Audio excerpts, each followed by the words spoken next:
DSSB ने एक historic decision लेते हुए पहली बार अपना सजेस्टिव सिलेबस लॉन्च किया है, लेकिन सिलेबस कुछ ऐसा लॉन्च कर दिया कि अब तो हम ये सोचते हैं कि इससे अच्छा ना ही करते। अभी तक जैसी तैयारी चल रही थी वैसी ही चलती रहती, हम प्रॉबेबली उस अंधकार में जीते रहते, उस एम्बिग्विटी में तैयारी करते रहते, फिर बाकी सब कुछ मेहनत और किस्मत पे डाल देते। अभी क्या हो गया है, उन्होंने सिलेबस ऐसा दे दिया है कि आप किसी भी सब्जेक्ट के हैं चाहे, तो आप लेवल नहीं समझ पा रहे हैं कि किस लेवल का क्वेश्चन है, चीज़ें पूछ कहाँ से ली हैं, इनको तैयार करें कैसे या ना करें। कुछ ऐसे सब्जेक्ट्स हैं जहाँ पे टीजीटी का लेवल पीजीटी से ज़्यादा एक्सटेंसिव और ज़्यादा टेक्निकल है। तो इंग्लिश की अगर मैं पर्टिकुलरली बात करूं तो इंग्लिश में पीजीटी को एक बार साइड में रख लेते हैं, बिकॉज ये session purely DSSB TGT English के नए सिलेबस पे आधारित है।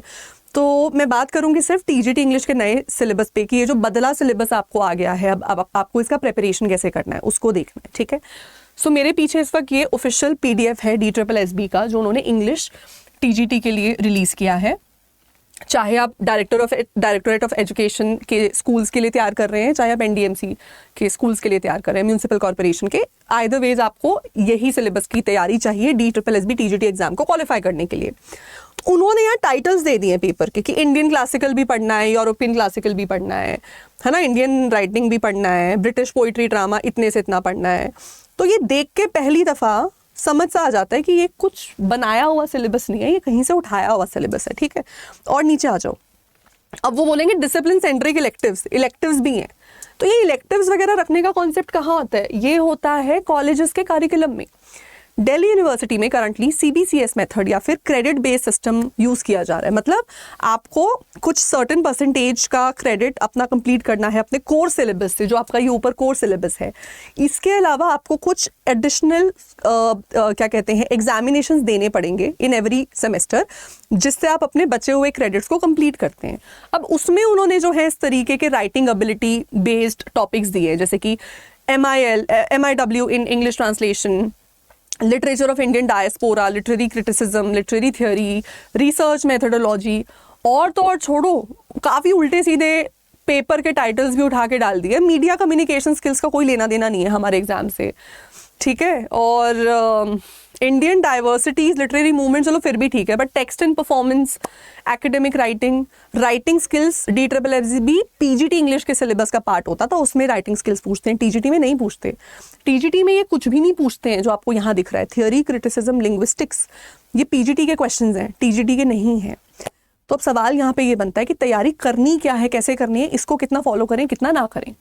तो इसमें मैं आपको यही सजेशन देना चाहती हूँ कि प्लीज़ ये नीचे वाला पोर्शन स्किप कर दें, यहाँ अपना कोई टाइम मत वेस्ट करें। आप सिर्फ ये कोर पोर्शंस में जाएं।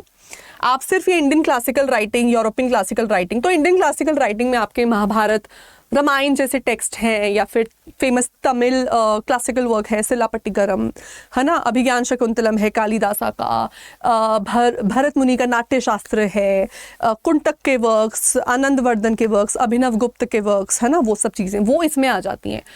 यूरोपियन क्लासिकल लिटरेचर में तो देखो दो तरीके के मेजर स्कूल्स हैं, one is the Latin, one is the Greek. तो ग्रीक में आपके प्लेटो, एरिस्टोटल, ये सारे लॉन्गिनस आ गए इसमें। अगर हम बात करें लैटिन की तो होरेस, ओविड, ये राइटर्स इस पीरियड के आ गए, है ना, प्लॉटस, टेरेंस, तो वो सब आप यहाँ पे कर सकते हो। इंडियन राइटिंग इंग्लिश में ऑफकोर्स अपने सारे इंडियन ऑथर्स आ गए। तो एक ही अप्रोच है कि आप सिर्फ देखो इतना, ये जो आपका कोर पेपर के टाइटल्स हैं बस इतना करो, तो टाइटल नंबर 1 से लेकर टाइटल नंबर 14 तक करोगे, बस इतना करोगे, ठीक है। लेकिन मैंने जब बैठ के रीसेंट आपका 2021 का पेपर एनालाइज किया, 2021 के पेपर में 100 में से 20 क्वेश्चंस पेडागोजी के हटा दो, बचे हुए 80 सवालों में से 20 क्वेश्चंस लिटरेचर के थे। और वो 20 क्वेश्चंस जो हैं वो कहीं ना कहीं यहीं से थे, पर इसका तो एरेना बहुत ही वाइड है, ये तो बहुत ही अनलिमिटेड रेंज का सिलेबस है। फिर मैंने थोड़ा और दिमाग लगाया, मैंने फिर DU का इंग्लिश ऑनर्स का सिलेबस खोल दिया, तो मैंने रियलाइज़ किया कि यार सिलेबस तो यहाँ से कॉपी पेस्ट है। ये आप देखोगे ये DU के इंग्लिश ऑनर्स का सिलेबस है। इन्होंने क्या किया इस बार कि ये जो DU का इंग्लिश ऑनर्स का सिलेबस है उसको रेफरेंस पॉइंट मान के चले, और उसी का वो सिलेबस को कॉपी पेस्ट करके हमें दे दिया, जो एक गलती है उनके पार्ट पे, उनको नहीं करना चाहिए था। उनको खुद अगर हाथ से भी लिख के या फिर एक टाइप कर लेते दूसरा एक सिलेबस हमारे लिए सेपरेटली, वो ज़्यादा बेटर हो जाता। तो उन्होंने इतना भी एफर्ट नहीं डाला यहाँ पर, विच इज़ रॉन्ग। बट अभी हम क्या करें, हम ये करते हैं कि हम देख लेते हैं अच्छा ये वाले यूनिट्स हैं हमारे जो पीछे कवर हो रहे हैं, हाँ हो रहे हैं। तो ये देख लो कि इन यूनिट्स से रिलेटेड टेक्स्ट कौन कौन से प्रिस्क्राइब्ड है, उनको डिटेल में पढ़ लेना। जैसे कि अगर हम बात करें यहाँ पर if we talk about, let me go down here, let me look at Indian classical literature का सिलेबस, ठीक है। इंडियन क्लासिकल लिटरेचर में, एक second, we are looking at Kalidasa and his Abhijnana Shakuntalam. Sorry, थोड़ा पीडीएफ परेशान कर रहा है। हाँ जी, we are looking at Kalidasa का अभिज्ञान शकुंतलम, ठीक है। We are looking at Vyasa का महाभारत। अब बच्चों का ये भी सवाल है कि मैम क्या ये पूरा पूरा पढ़ना है, तो आई डोंट थिंक पूरा पूरा पढ़ना है। यहाँ से I come to my next issue, the next issue being कि आपके सिलेबस में, बदले हुए सिलेबस में ग्रामर का कहीं मेंशन ही नहीं है। तो स्टूडेंट्स का अब ये भी मुद्दा है, मैम ग्रामर का क्या पढ़ें या ना पढ़ें, ठीक है, ये एक डाउट है। तो यहाँ से 2-3 स्कूल ऑफ थॉट्स निकलते हैं। कुछ लोग कहते हैं कि नहीं, ये सिलेबस में तो नहीं पढ़ना, और जो ये सिलेबस दिया उसका सब कुछ पढ़ना है। But that is very logical, because उस सिलेबस में बहुत सी ऐसी चीज़ें हैं इलेक्टिव्स के, तो वो बच्चे खुद यूनिवर्सिटी में वो सारी चीज़ें नहीं पढ़ते, उनको इलेक्ट करना है उसमें से कोई 1-2 टॉपिक। आप कह रहे हो सारा पढ़ेंगे, वो भी राइटिंग स्किल्स की चीज़ें इररेलेवेंट है, तो ऐसा तो होने नहीं वाला। अब 2 ही पॉसिबिलिटीज़ बनती है। एक पॉसिबिलिटी ये बनती है कि आपका आउट ऑफ 80 क्वेश्चंस, क्योंकि 20 तो पेडागोजी में हटा ही दो, है ना, आउट ऑफ 100 20 तो पेडागोजी के हो गए, वो तो दोनों केस में रहेगा। अब एक पॉसिबिलिटी ये है कि ग्रामर पिछली बार की तरह ही 55 से 60 क्वेश्चंस इसके बनेंगे। एज इट इज पैटर्न जो 2021 का फॉलो हुआ था, वो 2021 का pattern as it is release होगा। उस पैटर्न को देखा जाए फिर तो आपको सिलेबस को बिल्कुल भी डिटेल में पढ़ने की जरूरत नहीं है। जो टॉपिक्स यहाँ मेंशन्ड है उनको बस देख लो, वर्क कौन सा है, उसका राइटर कौन है, बस ब्रीफ इन्फॉर्मेशन भी रख लोगे, सुपरफिशियली भी पढ़ लोगे, उससे भी काम चल जाएगा। दूसरी पॉसिबिलिटी ये है कि क्योंकि ग्रामर मेंशन ही नहीं किया है तो आएगा तो, लेकिन कम आएगा। तो हम मान के चल रहे हैं कि ठीक है चलो 35 से 40 क्वेश्चंस ही ग्रामर के आए, बाकी बचे हुए 40-45 क्वेश्चंस आपके लिटरेचर से आएंगे। इन दैट केस ऑल्सो आप वो पिछले वाले इस सिलेबस को रेफरेंस के लिए यूज़ करें।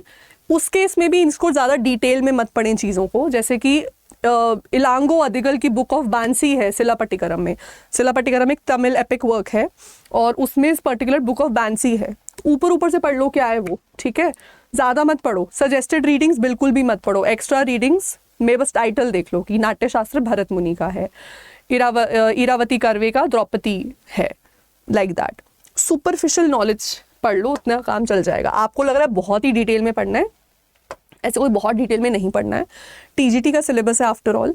ग्रामर जो लोग कह रहे हैं पूरी हटा देंगे, ऐसा होता नहीं है। ग्रामर नहीं हटा सकते, ग्रामर वो ज़रूर रखेंगे, पेडागोजी आएगी।